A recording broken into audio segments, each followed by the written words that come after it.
Hi, I'm Sandy, Hi, I'm Torri. and we're doing Chapter 10, The Shell and the Glasses from Lord of the Flies. Okay, so this is a summary of Chapter 10. All the boys have cleared out of the beach from the night before.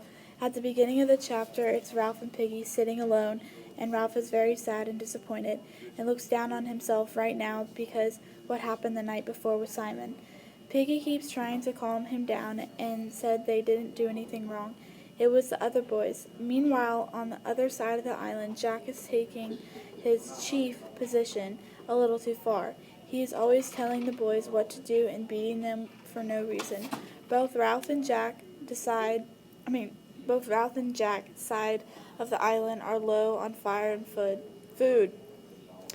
At nightfall, Jack and a small group of troops set out to take Piggy's glasses. After succeeding, this chapter ends.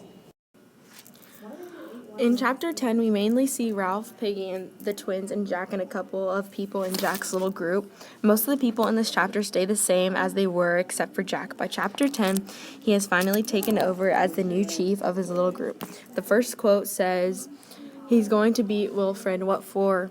Robert shook his head doubtfully. "I don't know," he didn't say. "He got angry and made us tie Wilfred up. He's being tied for hours waiting, but didn't the chief say why? I never heard him."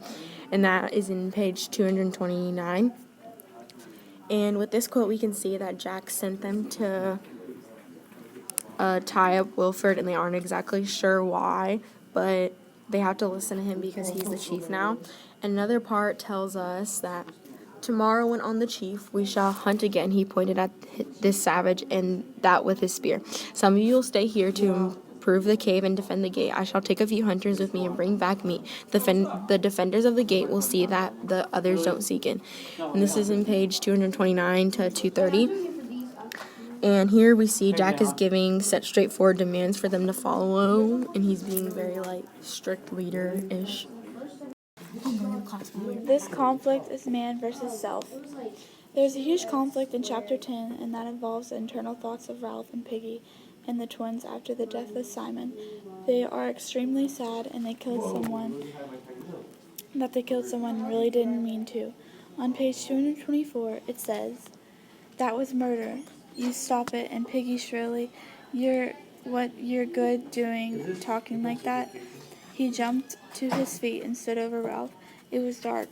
There was the boldy dance. There was lightning and thunder and rain. We was scared. "I wasn't scared," said Ralph slowly. "I was. I don't know what I was." "We was scared," and said Piggy excitedly. "Anything might have happened. It wasn't what you said." So, that allows us to see that Ralph can bear the fact to think about how they murdered someone, and Piggy is just trying to help him and have him forget about it because there's no changing what has been done.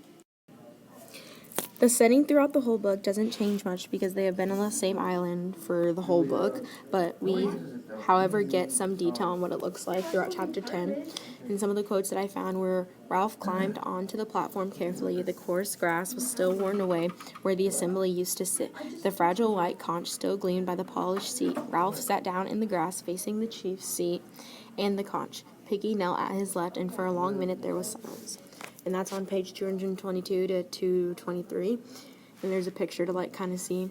And then another one that explains where Jack was Roger, sitting on the very edge of a cliff, looked somberly back at the island as he worked with his fingers at a loose tooth. His gaze settled on the top of the distant mountain, and Robert changed the unspoken subject. And that's on page 229. These are the symbols. The setting throughout the whole book doesn't change much because they have been on this. Symbols.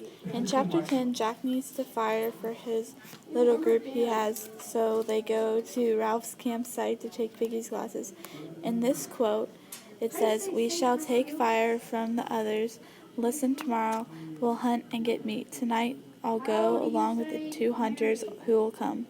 Maurice and Roger put their hands up. Maurice, "Yes, Chief. Where was their fire?" "Back at the old place by the fire rock." The chief nodded. The rest of you can go to sleep as soon as the sun sets. But us three, Morris, Roger, and me, we've got work to do. We'll leave just before sunset. We'll see them planning with his group how they are going to attack Piggy and Ralph to get the glasses. This is a big deal because the glasses have always been an important part of the book because it was their only way of even trying to get off the island by making this signal fire. These are 3 examples of figurative language in chapter 10, and the first one says where a thread of white smoke climbed up the sky, and that is an example of personification because it's saying that the smoke climbed, which it can't actually do. And then the second one is a fist withdrew and came back like a piston so that the whole shelter exploded in the light, and it's explaining how his fist went back and describing it like a piston. And then the third one is one eye was a slit in his puffy cheek, and it's saying his eye was like a slip and not using like or as, so it's a metaphor. Question 1.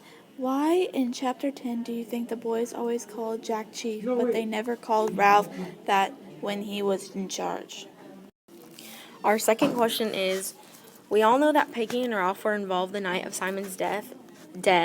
If they were there and involved, why at the beginning of chapter 10 is Piggy so determined to get Ralph to forget it ever happened? Our first universal question is, once Jack has his own little group of people, he starts having them call him Chief and is very mean and harsh.